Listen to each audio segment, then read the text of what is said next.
I no longer remember the name of the theater, but it was located in La Place de la République. And my sister Georgette accompanied me to an audition for a job as a dancer.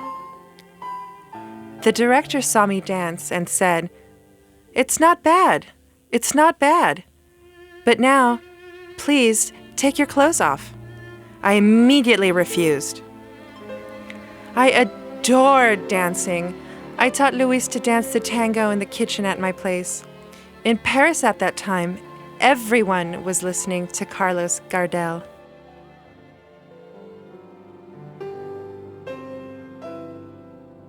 We would turn the handle of the gramophone and 1, 2, 3, 1, 2, 3. Yet, in spite of the fact that Luis played the violin, he had no sense of rhythm. Yet we enjoyed dancing the foxtrot. In truth, he did not like dancing.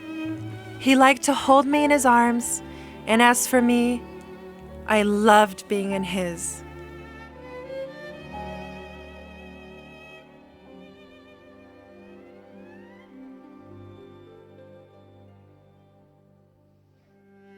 Unfortunately, one day, Luis accompanied me to Madame Popard's dance academy, and he stayed to observe the class.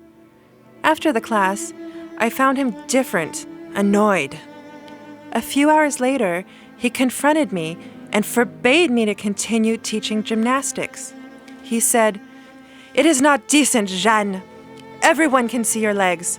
It disgusts me that my girlfriend would show so much of herself." And like a fool, I obeyed him, without saying a word.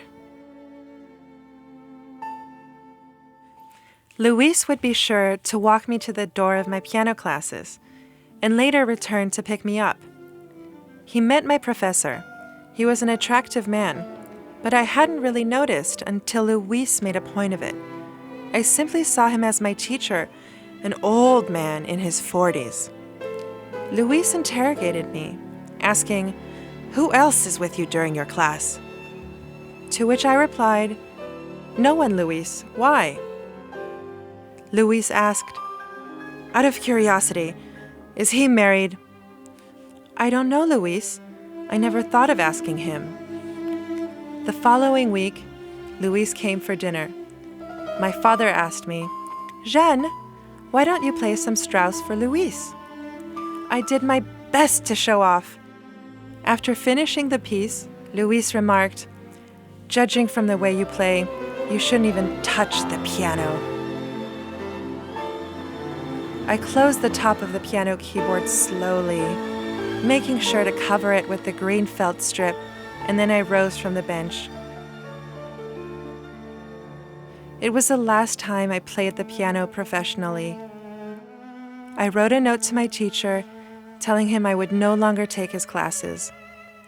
I never dared to oppose Luis.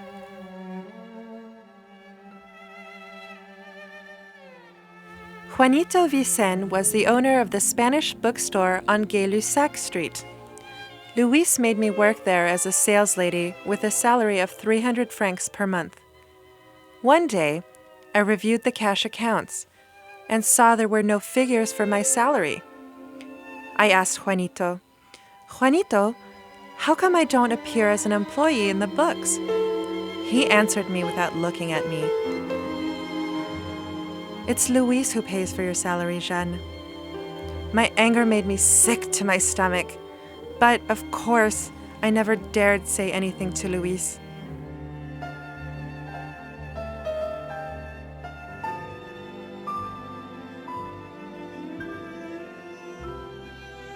And after that, I simply refused to accept another cent from him.